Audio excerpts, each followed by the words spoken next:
All right, here we are, standing in between 2 calendar years.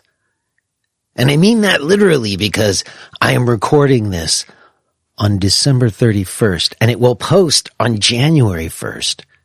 So in a way, it exists somewhere in between. Here we are. This is Jay Brown Yoga Talks podcast. My name is Jay Brown, and I'm very glad to welcome you, whoever you are, whether you're a new listener or a returning friend. Thank you for listening. And I am not going to reflect on the year and, give us intentions for the new. I spent some time last week doing a whole big check-in. If you didn't hear that, you can go back and give it a listen if you're interested. Thanks to everybody who did listen, and those of you who sent me some notes. It was really great to feel that I'm not entirely just speaking out into a void. And, it is challenging times, so it's nice to feel that I'm not alone in things. So thanks to everybody who cared to listen. So this week, I'm not going to do a whole end of the year thing or even talk about the new year. In fact, we're in between them because today's talk with Keith Parker was recorded several weeks ago. And the reason I invited Keith on the show, and it turns out I had met Keith before, but I didn't know that before I invited him, as you'll hear, we talk about it.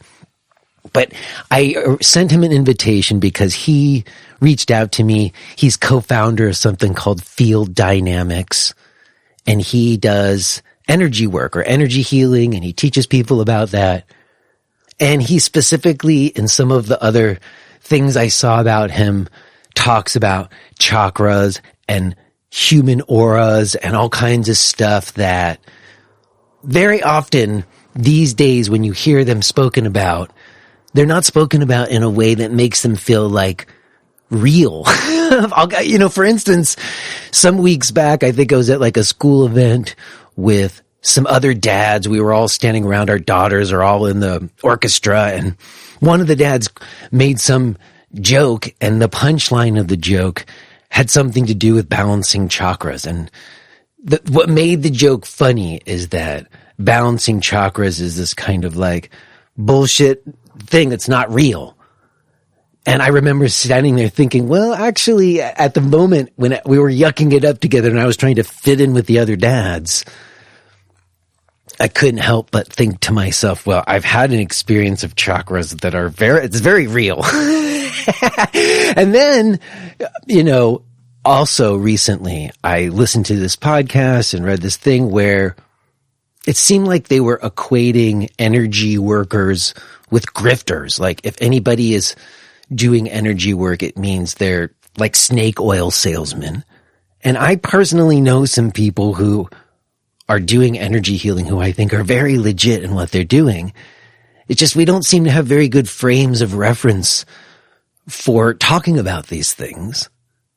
And then it just so happens this last week, I was in Virginia over the holiday, and it turns out my father-in-law, he's in his 70s. He's a retired admiral from the Navy. He's a very strong, tough man. He's been doing 100 push-ups a day for like his whole life, And recently he fell off a ladder and he hurt himself and he recovered some, but he's been having a lot of pain. And I think it's really threw him for a loop. He's been doing what he can to address it, what he knows to do to address it. He goes to his doctor. His doctor gives him some recommendations that are okay. He's gone to a physical therapist, and he's just been really trying to address it through like I'd say physical therapy lens, like a strength and flexibility lens. And so this trip this last week, and this has never happened before in the 15 plus years I've been married to his daughter, that he came to me and he had like these sheets of paper that the physical therapist had given him for the exercise, and he wanted me to take a look at them and see what I thought and like kind of ask me my professional opinion. So I was happy to have this moment with him. And, the exercises were totally standard. And I actually did have a suggestion or two for one or two of them. And he mentioned seemed to be aggravating him in some instances. And I gave him some suggestions that he appreciated on like a technical level. But then really the conversation ended up being much more about,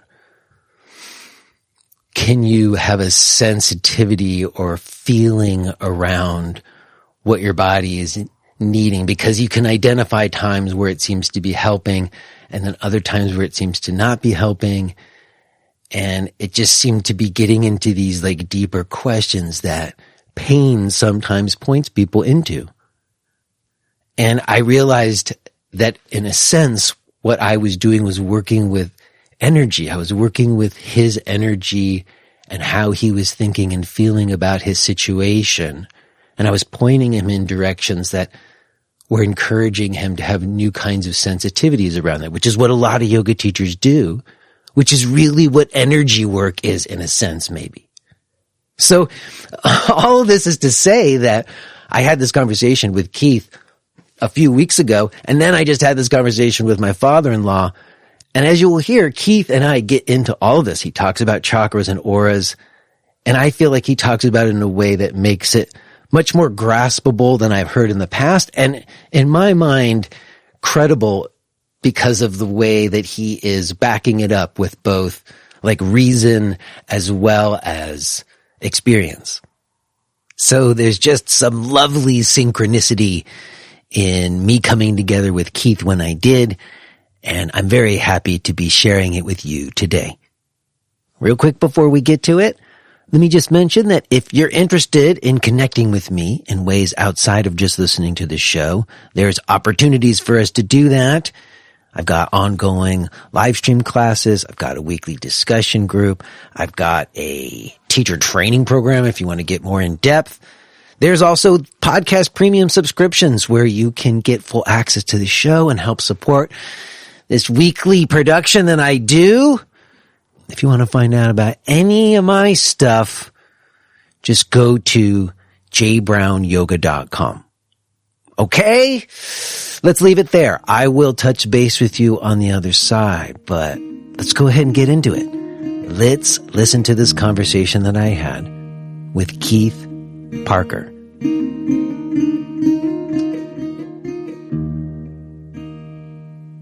Hello? Hey, Jay. Hey, Keith. Good to see you. Good to see you. My impulse was to introduce myself, but apparently we've already met. You mentioned. Let me also say to you, I don't know if you listen to the show, but I'm already recording and I'd like for us to consider us having just begun, if that's okay with you. Absolutely. Record on. Let's do it. Very cool. Well, I have to say, when I emailed you back, and I know your invitation did sit in my file for a little while before I reached out, I did not remember that we had met before. And you kind of like dropped that in the email that you would come to the center. Can you refresh my memory about that? Yeah, I'm sure. sorry, I'm not remembering. It was brief and probably not particularly memorable on your end. I literally came to your studio at the time. I think you were on, oh boy, what's the name of that street anymore? Metropolitan Avenue. Metropolitan, there it is. Yes. This was 2013, maybe 10 years ago. And I came to a few classes. I was checking out some studios. I had finished my EHT at like Greenhouse across the way. That's right. I wanted to check out your studio and the TKV approach, if you will. Mm-hmm. And I came to some classes and we spoke one time after class about me teaching some courses. You said, hey, if you want to have some slots available and if you want to grab some times or whatever, I'd be open to doing that. And I said, hey, I'm actually about to go traveling for a while, and maybe when I get back we could talk again. That was about the beginning and the end of it. That was it. But I'm glad, it's funny because 2013 was right after I renewed my lease for the first time. Mm-hmm. And I don't know, I must have got a good vibe because I didn't do that a lot, just to say, like, I didn't offer slots up to people because a lot of the people who taught there had trained with me. But I must have definitely got a good vibe from you or I wouldn't have done that. That's for sure. Well, I got a very good vibe from you. Just being really real, authentic, honest person, no hidden agendas. And I just really appreciated that approach and everything. And I was such a hardcore, dedicated yogi at the time. I wouldn't say I'm not now, but I don't really have an asana practice anymore. And, hopefully I will get a chance to, for the people listening to explain that arc of like what's happened in the last 10 years in a sense. And I'm very excited actually to talk to you because, I rarely speak to yoga informed communities, because of the work I do. I'm mostly speaking to people interested in the word healing. So the word yoga, meditation, enlightenment, these words, which are the primary kind of carrots for me along my path, are not the general communities and people that I speak to, although I'm one of them, so to speak, or I understand that. So I'm really, looking forward to this because I have checked out a number of episodes recently and I just love what you're doing. So many great people on the podcast and so much great information. So thank you for doing what you're doing.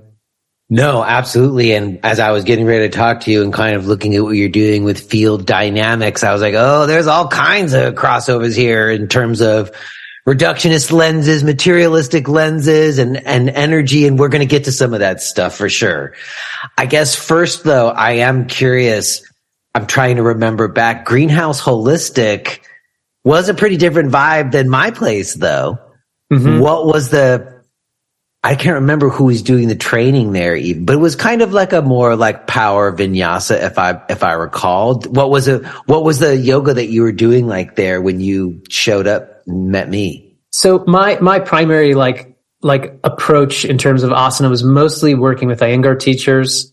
And Tobias Fields was one of the teachers within that cohort, and that's really who pulled me into the training. Lee Evans was another one. Mm-hmm. Summer Devers was the other. Mm-hmm. In fact, I'm even forgetting there was somebody else as well. But I more just wanted to have that immersion experience at the time, and it wasn't so much lineage or approach or style. Style for me was always going to be what worked for me, not what somebody told me about. And I rode that Iyengar wave for a number of years because it kept giving back to me in terms of pushing me and asking me to try different things and look at things in different ways. But I was just as much interested in a very soft approach, a very yielding approach, a very yin approach as well. So I was going in all directions at once. Yeah, I hear that. And that's par for the course of that center and the vibe of that center. And I bring it up because that's been a recent conversation here on the show. That's right at the cusp where there was still like some connection to like lineage traditions as like a way to have like to sort of signify that you were like a more credible practitioner, like you studied Iyengar, you didn't just do a power flow training or whatever. Right. But that center that you were at, I remember Summer very well. We were friendly and it seemed like it really was an example of a place that was really just kind of exposing people to lots of different stuff. And you could pretty much pick and choose where your inspirations took you. Mm-hmm. And it was kind of right at the time where, it started to move to a place where yoga teachers didn't have to cite like a guru to have credibility anymore. Yeah, yeah.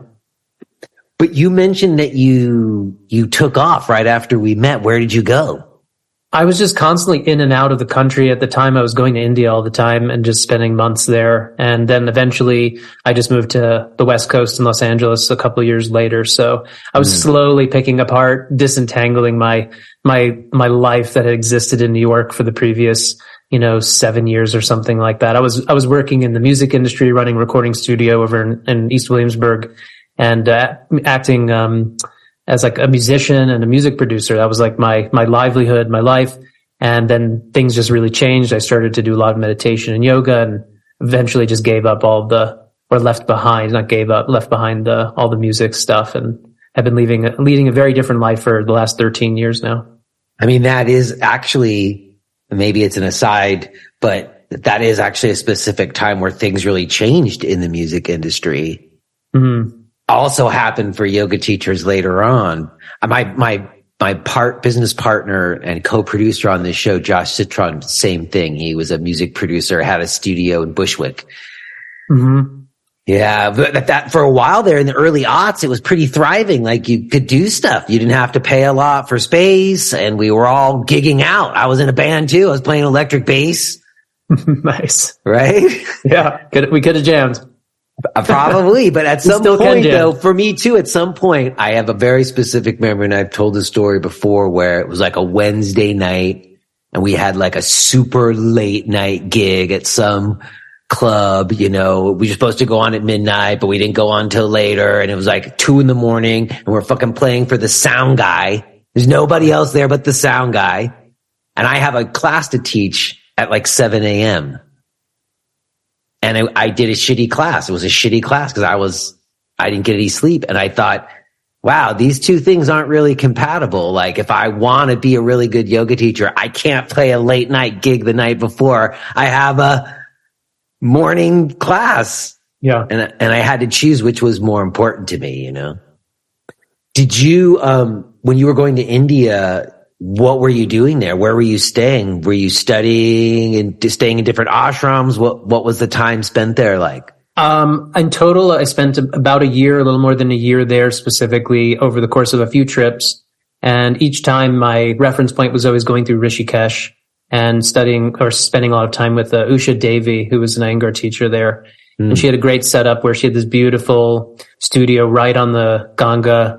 And she had an open studio from 8 a.m. to noon. So you go in and you're expected, all the people who are really serious there. She'd fit about 65 people a night in her class, and it would be full basically every single night. And you go in from 8 a.m. to noon or maybe 11:30. You'd have 3.5 hours or so to self-practice in the morning.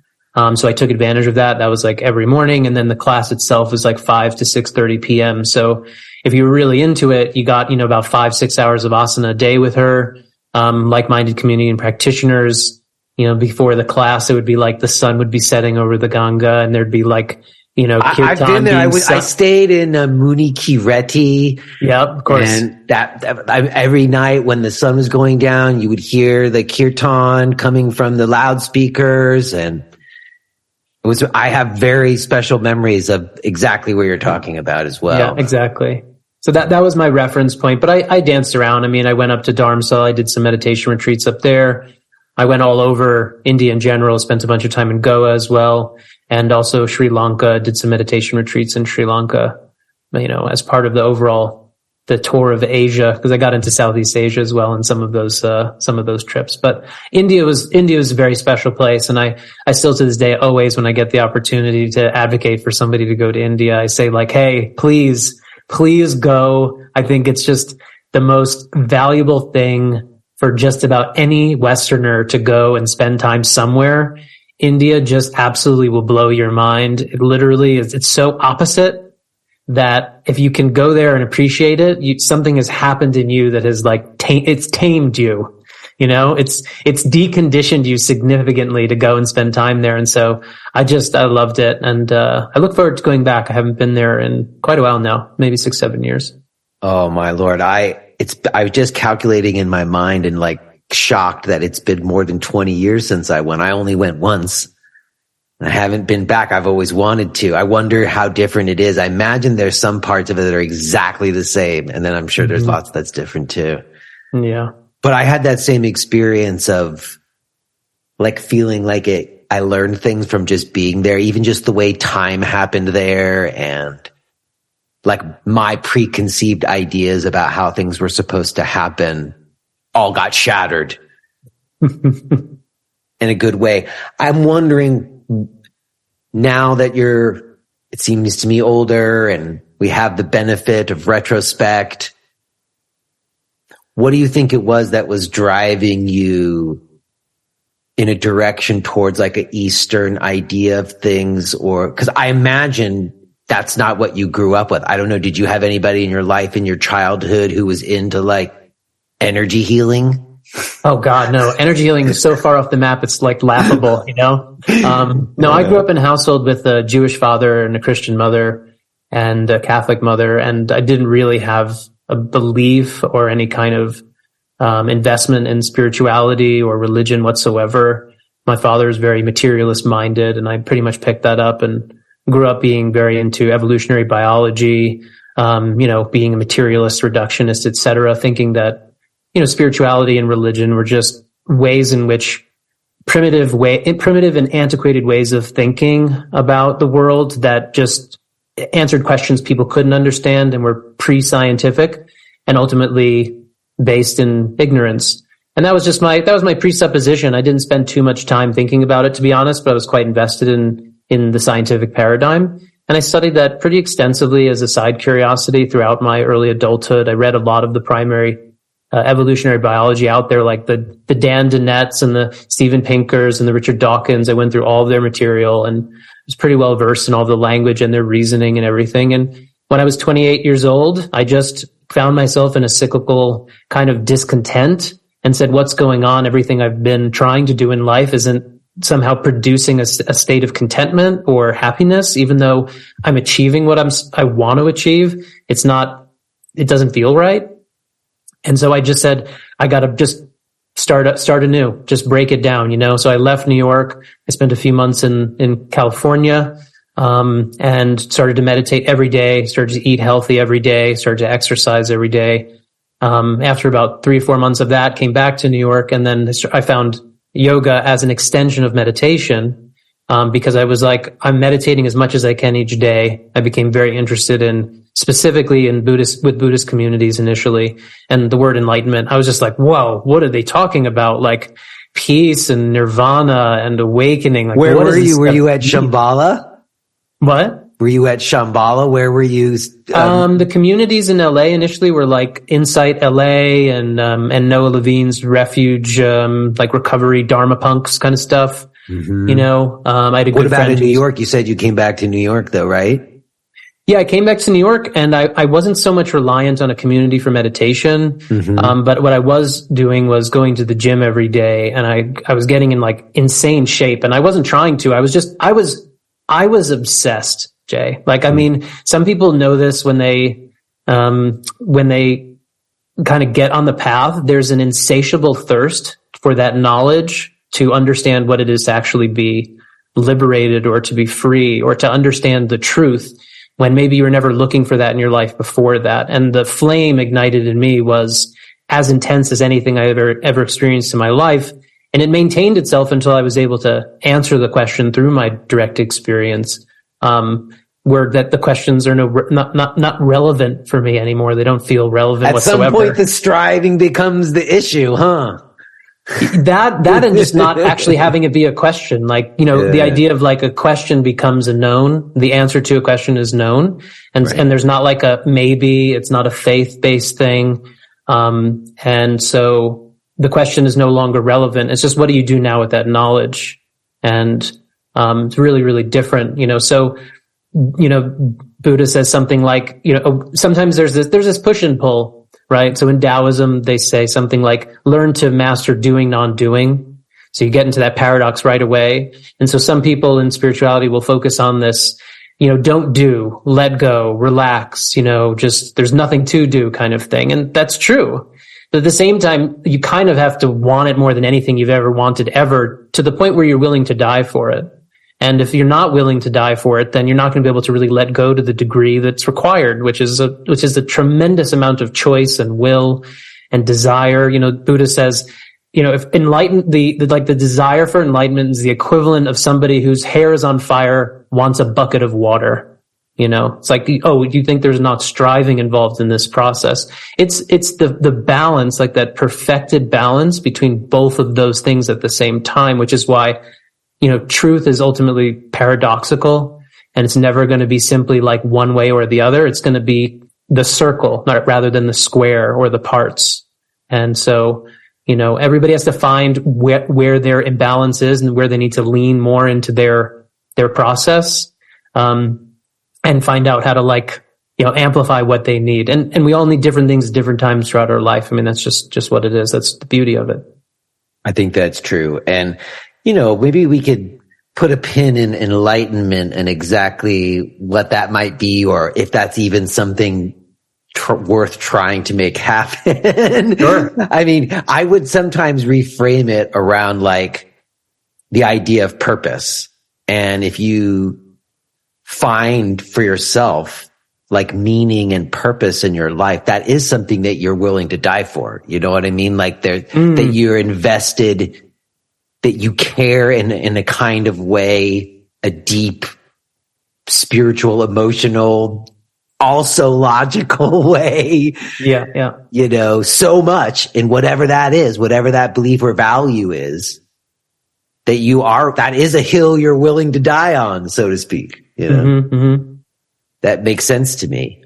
Even if that hill is, you know, some non-dual idea of you don't have to do anything or whatever, right? Yeah. And then there's dying externally and there's dying internally. So when I was referencing that, on some level, I'm referencing the internal death, but internal death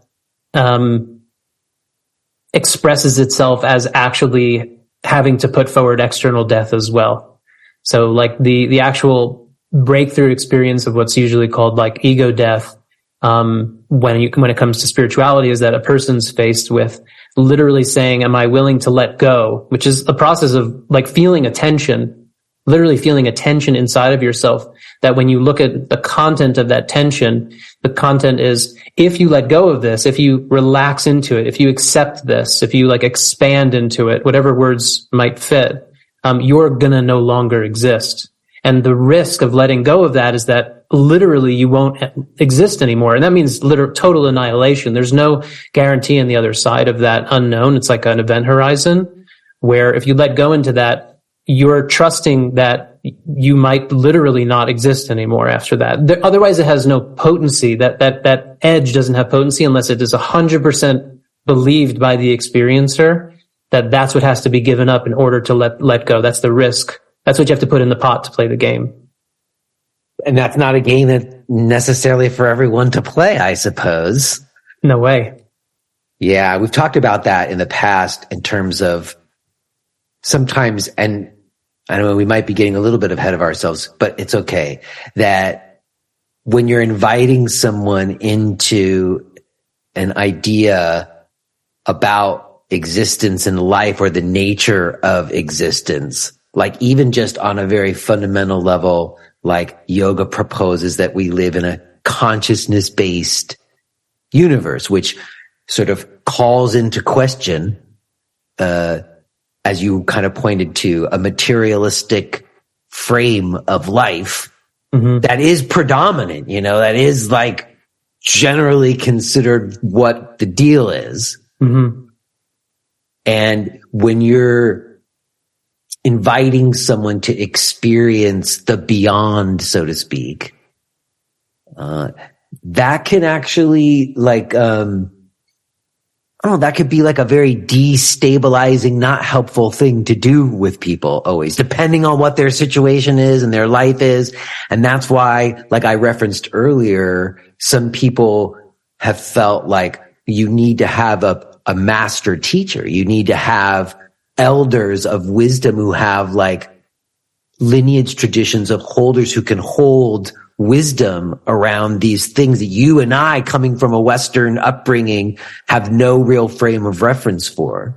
Right. Unfortunately, the masters all turned out to be like abusers and raping people and shit. And I had Philip de Slip on recently to talk about Yogi Bhajan and how much like the technology of Kundalini yoga that people learned was kind of made up.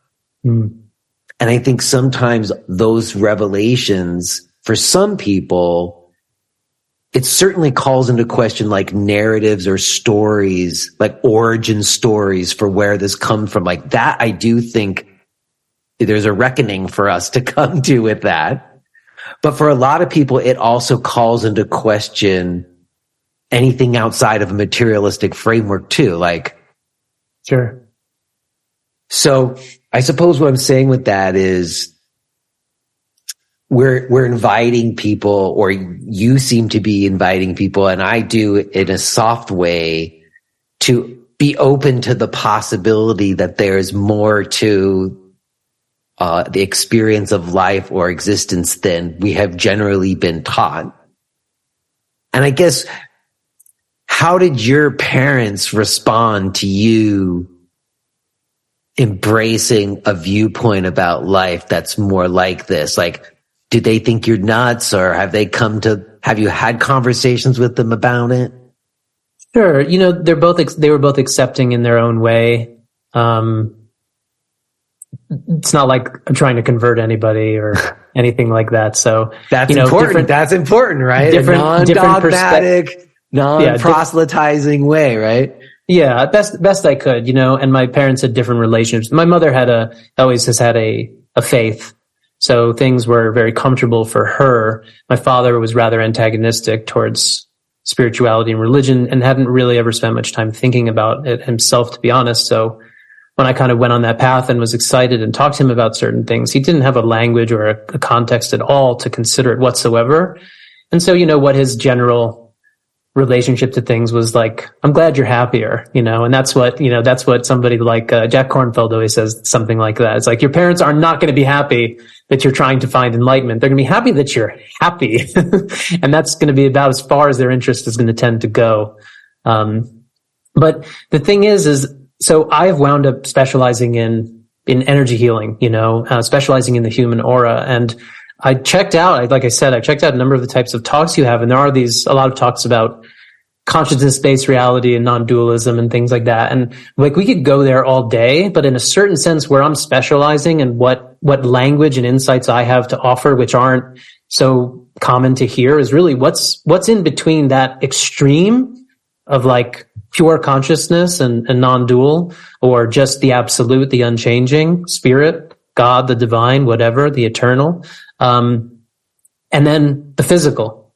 And like, they seem to be like so far apart in a sense. And then we have this thing sandwiched in the center, which is called mind.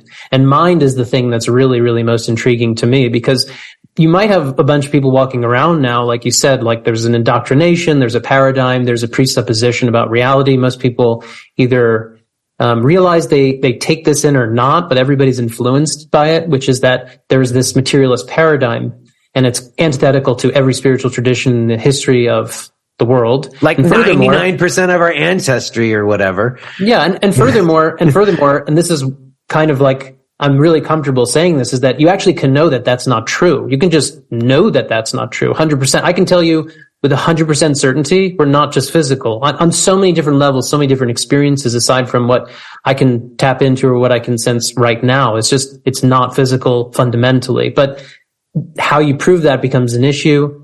And how you talk about that's an issue, but that's really where I found my niche, because of what I see. So I see the human aura really, really clearly. And when people talk about, seeing sacred geometry and all this stuff, that's what I see in my own field and in other people's fields without any effort whatsoever. And that has to do with having opened up all of these energy centers in my system, and the word Kundalini comes into play.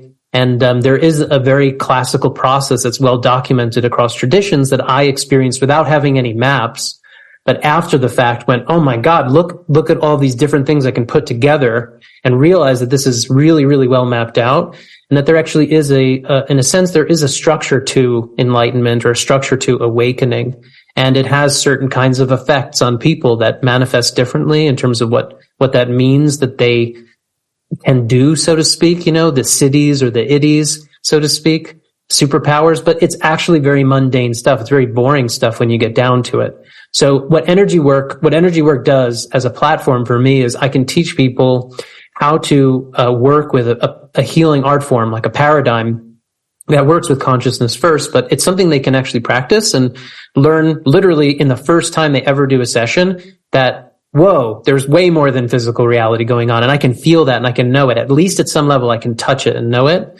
And secondly, it also gives me an opportunity to get into the philosophy and get into the more esoteric stuff, which I'm really, really interested in that general conversation, because I feel we are in really, really, really dangerous place, if you will, if we keep moving forward with our value systems and in a society and in a civilization, if in fact we don't fundamentally know what's going on.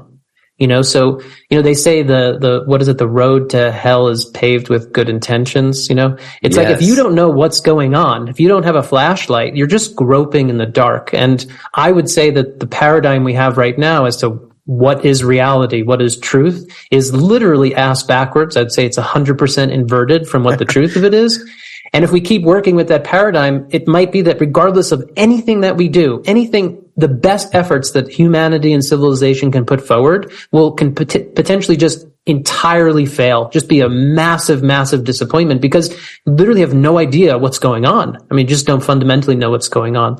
So that's like a big deal, and that's the experience that I had in microcosm in my own life of being a person who was in the materialist camp, hardcore, could talk about it with the best of them, and have, through my own direct experience and arduous practice and 10,000 hours and esoteric mystical experiences and years and years and years of refinement, 100% know that it's just not what's going on. There's not a chance. It's 99.99999 that that's not what's going on, and it's a big deal. I think it is a big deal. I appreciate all of that. I thought it was well said. I want to go back to something that you said, because I have had an experience in my life, I know, to make the point that you're making, of seeing auric fields and seeing colors and having those sorts of experiences. At some point, I actually came to question that for me, and we can talk about that. But I guess I'm curious. That's a very rare experience, I think. And sometimes it seems like like you said, a city. I think of those as like almost blessings that get bestowed more than like a superpower that you have sometimes. I mean, that's just my take on cities. I know people talk about them in different ways. So I think a lot of people listening have probably had experiences that go beyond measurability and feel into etheric or spiritual realms, for lack of another way to say it. But seeing auric fields and like kind of honing that as a skill is a different matter. And I don't know if everybody can just do that in one session. No way. When did you start to have that happen for you? When did that start to become a thing that you recognize, like, that's something I can observe in a direct way, even though it's supposed to be impossible? Sure. Yeah. And I just want to preface all of this as, this is not something I'm like tapping myself on the shoulder about. Furthermore, it's not something that I necessarily desired to have happen. It wasn't the point of my practice. It wasn't a goal. It wasn't even a fascination. It's a byproduct of other things. So for those of people who are listening, I love that probably a lot of people who are listening to this are familiar with jhana and samadhi, for instance. And my obsession was hardcore meditation and jhana and samadhi development. And the jhanas are the same word related to samadhi, but in the Buddhist tradition. And they're very hierarchical in jhana. Whereas the yogas they're a little bit more scattered. You have like pinnacle samadhis, like nirvikalpa, etc. But jhana is very successive, and they're very clear that once you get through the fourth jhana, that you will start to simply have attainments, that siddhis or iddhis will just naturally start to occur.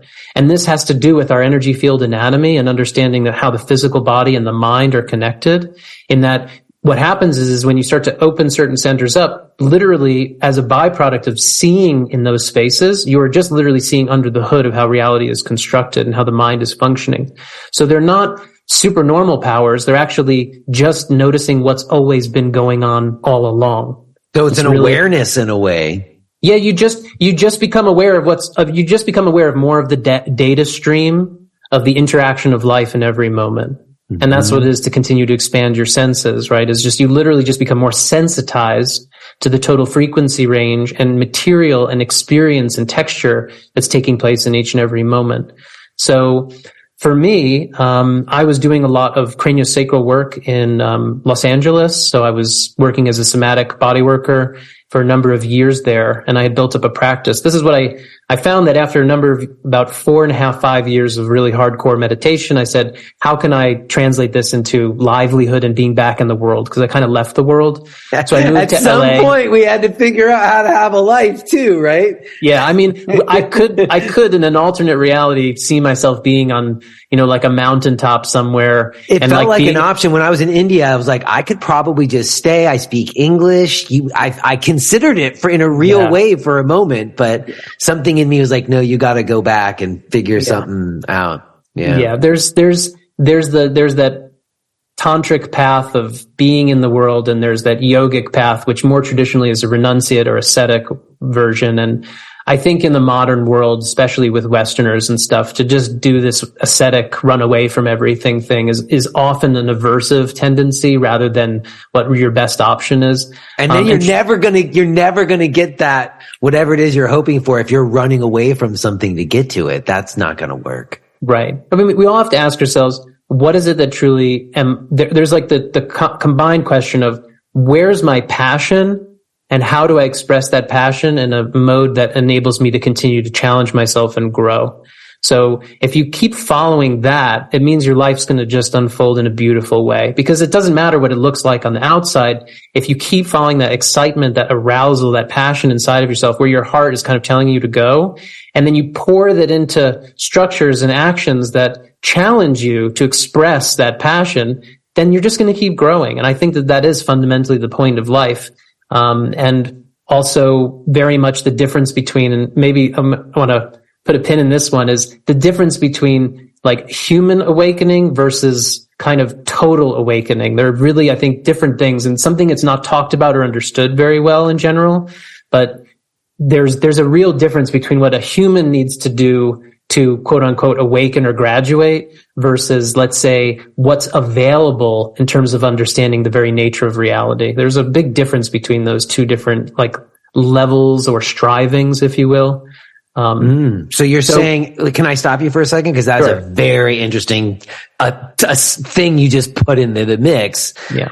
This distinction you're making between a human awakening and some kind of total awakening. Sure. Because I have talked with, I remember people about like the idea of awakenings, like a total awakening where, as you were kind of pointing to earlier, you're talking about a dissolving of everything that would identify you as what you think you are now or something. You're talking about a disillusion of sorts, but there's another kind of awakening that people talk about that seems to be more about how you live in the world or how you understand yourself as you carry out a life rather than sort of like transcend beyond it or something. Is that what you're talking about?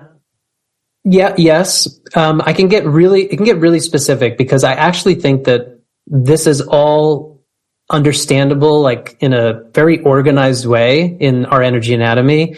And it has a lot to do with what are called chakras, what are called dimensions, and what samadhi and jhana is all about, and where we situate our psyche within that matrix of possibilities. So in general, if you think of a human being, we kind of have the chakras organize our identity amongst many things. They're kind of like little peepholes for, if you look through a chakra, it's like, oh, I'm this, I'm that, I'm my body, I'm my ego, I'm an I. Like not Keith, but I am, different levels of identity. So a human by default is slotted into the identity of their personality. Like I'm Keith. That's what I take on as like, that's my identity. And everything reinforces that, from the mirror I look in to what people call me to what I'm supposed to be in society. And that would be the identity of your third chakra. That literally is what your third chakra holds. It holds the identity of Keith. Whereas like your second chakra, for instance, would hold the identity of your body's consciousness. So a human, all you got to do as a human in terms of spiritual development is really get past your ego and open your heart. It's just graduation. You're just trying to go to the next grade. So I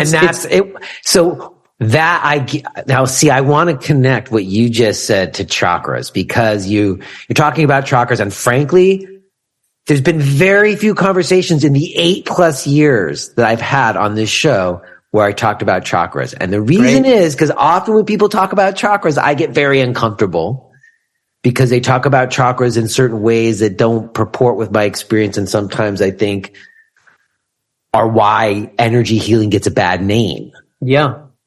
Sure. So just now you said something about identity being in the third chakra and second chakra being consciousness. And then you said, and then you wanted to make it practical. And then you said it's about, opening your heart or something. I can't remember exactly what you said. And that meant something with your chakras, not moving your body in a certain way. Cause that's the thing with Kundalini yoga was like, if I open my chest, then I'm opening my heart chakra. And I proved to myself that that wasn't true, that I could actually be closing my heart chakra while I was opening my chest. That there wasn't this like direct correlation between my physical body and my energy body. Can you speak to that in some kind of way? Correlation between physical and energetic? Yeah. Like if I open my chest, that could be opening or closing my chakra, right? There's not a direct linear correlation between chest opening and heart opening, right? No, not a direct linear correlation. Your chakras actually are very similar to your endocrine system in that it's an involuntary system. You can only do so much to modify a chakra directly. The chakra is more of a reflection. The functioning of the chakra is more of a reflection of your psychological state. So you don't modulate it in such a direct voluntary way as I move my arm and I make it go up or down, just like I take a chakra and I open it or close it. It doesn't really work like that. I have an amazing, kind of chakra foundation thing to talk about if you want. If you haven't had people talking about chakras, give me your take. Give me a foundation of chakras. Cause one, I will say you just basically said that chakras are about your psychology, but they are more than that, aren't they? They're more chakras are so many things. That's why it's very confusing. Now, what they generally speaking aren't in the most sense is what pop psychology chakra stuff is. And in that is the most superficial way of understanding what the chakras are. They're a lot more than that. They're actually confounding in how complex and multi-layered the meaning is of them. But I can let's go from the ground up, okay? I mean, I remember I had one person on, Lauren Walker, I think. She's energy stuff, and she talked about spinning vortexes. Sure. But go ahead. Give us like a baseline, because I'm sure there's people on here who would be interested of that, what you said about a kind of baseline of what chakras are about or how they work. Yeah, I gotta build a little map though for it. Okay, go ahead. It's worthwhile. It's worthwhile. You will not hear this anywhere else. Go for it. Okay. First off, I know chakras are real because I see them and feel them directly. They're not made up. I didn't think that they were real until I had this massive kind of opening, and all of a sudden there were like cones of light swirling out of my midline. And I'm like going, what in the world is happening right now? So chakras are very real.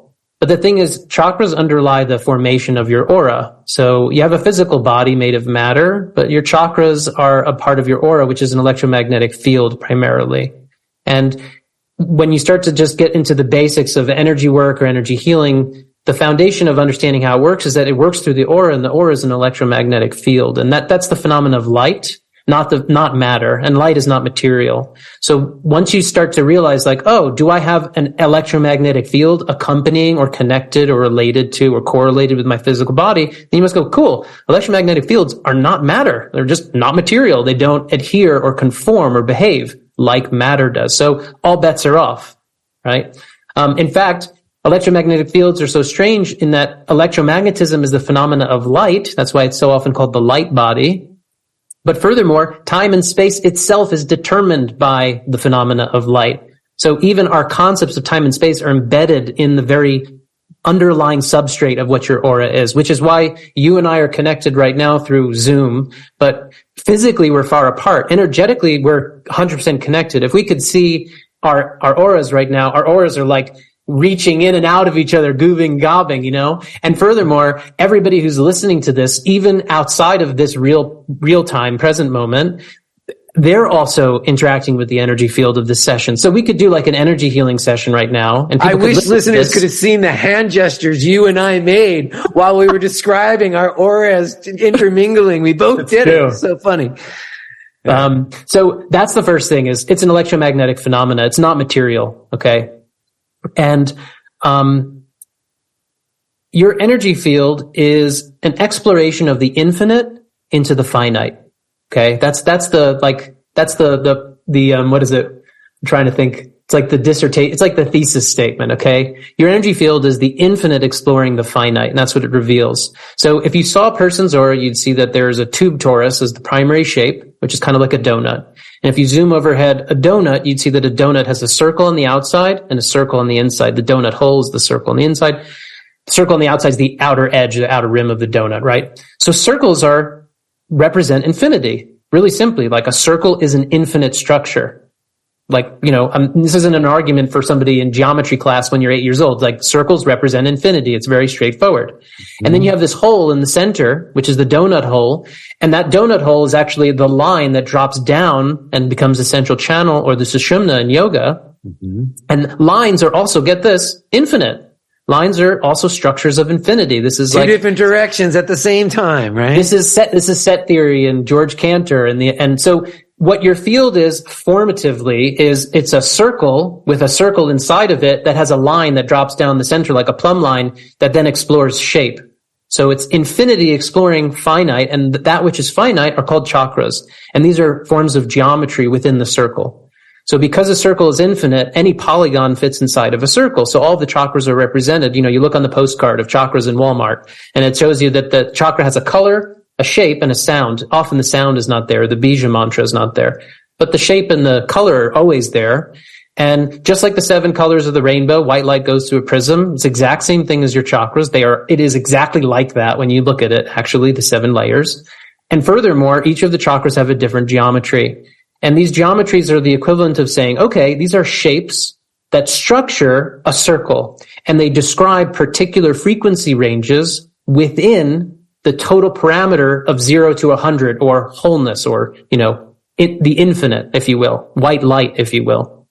Now, if I say geometry is about frequency, you might go, what are you talking about, geometry and frequency? Well, we said earlier that we both are musicians, right? Mm-hmm. So if we look at a circle and you drew a line, let's say first off, a circle itself represents, let's say 1, the number 1, okay? Because it's whole, right? That middle C on a piano. But if you draw a line down the center of it, it's 1/2. It's a half, right? 50%. And then if you drew a triangle in a circle, it'd be 1/3 or 33%. Now, all of a sudden we go, interesting. So those are actually proportions. 1/3, 1/2, 1/5. Music is about proportions, right? And music is about the expression of different frequencies in relationship to a central pitch, which is the 1, right? So what your chakras are actually nodes along a string. So your central channel, the sushumna, is a string. And when you don't strike it, what sound is there? Nothing. Silence, right? But when you do strike that string or resonate it, it vibrates, and that vibration then starts to create form. It moves into creation. And each of the chakras demarcates a particular frequency range within the total frequency range of the very bottom of your system to the very top of your system. And it's represented by those 7 colors, which is like a repetition of a natural design in the universe as a whole. I mean, we see 1 into 7 all the time, whether it be, a prism, or it be a rainbow, or it be this, there's a reason why we use 7 days of the week, etc. So this is an ordering mechanism that is ubiquitous in nature, and it's what the chakras ultimately are. Basically, it's the structuring of your energy system that demarcate particular frequency ranges that are basically the bandwidth, or hold the bandwidth of the different layers of your energy field. And your energy field's like an onion. There are different layers of the field. There's 7 dimensions. Each of the chakras holds the center key of a dimension, if you will. Each dimension is a frequency range. Each of those frequency ranges expresses itself through your system. And when you do healing work, like you would hear like a shaman. Shaman would say, I traverse the different planes of consciousness to retrieve the lost fragments of your soul. That's what they would say. Okay? So what they're saying in an energy worker's language is you're finding a blockage in their field, right?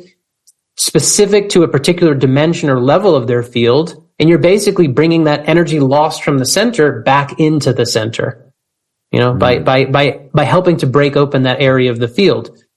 So is that just another way of articulating it, though? Is it the same thing, or is it a different thing? Because if it's the same thing. It's the same thing. You're just using different words. You're not using the word soul. Because isn't a soul an important part of it? That you have to acknowledge. Sure. People have to have a soul in order for you to go find the piece of it that's missing. The language that I use for the soul is that your energy field up through so when you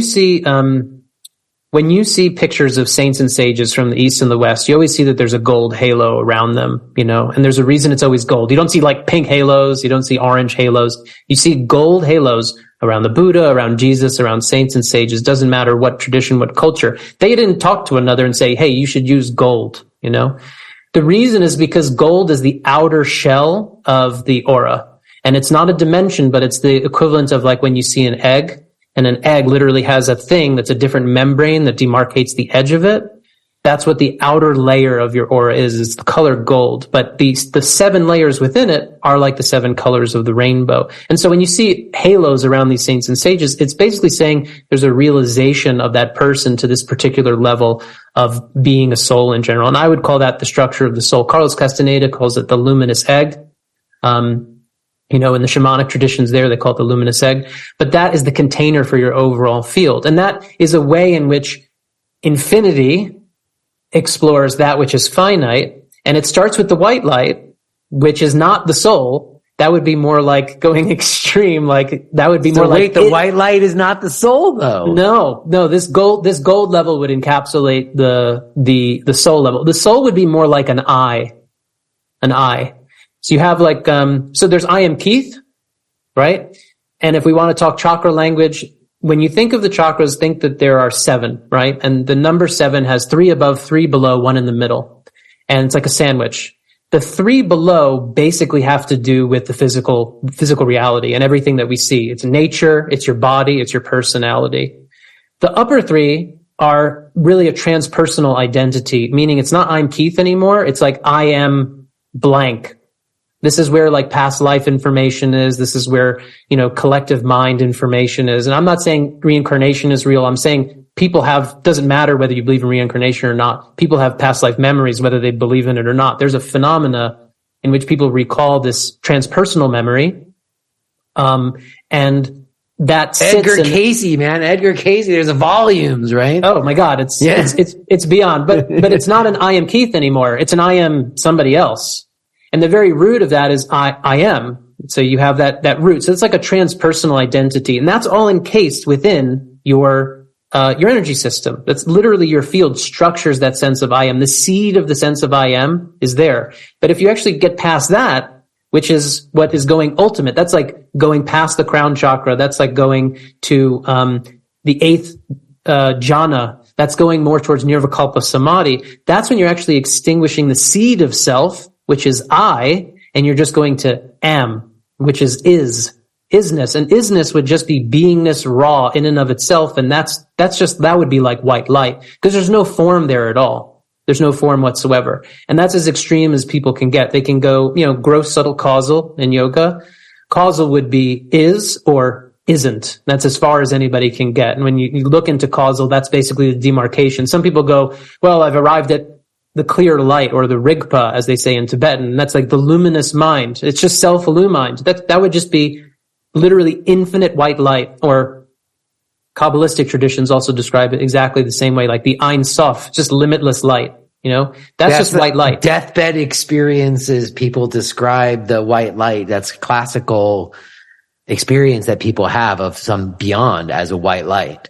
Yeah, absolutely. And that's an experience that happens in near death, but that's also literally what you're tunneling into when you are going through total awakening, enlightenment kind of processes, is that you're actually reverse engineering or uncovering the layers of the mind which obscure the essence to get back to the source of it. So there's that absorption into the white light, which would be the is. And then it turns out that even in a tricky paradox at the extremes, there's accompanying the is, the isn't. And the isn't would be the void, or silence, or emptiness, or blackness. And you can't penetrate beyond that. There is nothing beyond that. You're already at nothing. You're at everything and nothing at the most extreme. And that would be, that's a direct experience. And that's also that's not like an esoteric state. One of the things that I listened to in the talks that you had, somebody was talking about like, temporary nature of these experiences. But people often don't realize that enlightenment itself, if you're really talking about going there, it's not something that is like flickering on and off. It's that it's an ever-present state. There's no getting to it. So it's more like a person has a temporary experience or a peak experience, and they augment their normal state of consciousness, and they go, whoa, that was crazy, or I entered the white light, or I had a Satori experience, right? A non-dual whatever. And then I'm back here. I'm like in this normal whatever. Fundamentally, if what Kundalini traditions are describing is that there are structures which keep us within those frequency ranges of the chakras within our field. And when you actually break through those structures, you have permanent. If you are hearing this message, then you're listening to the free version of Jay Brown Yoga Talks. To hear the rest of our conversation, please subscribe to Podcast Premium at jbrownyoga.com/premium.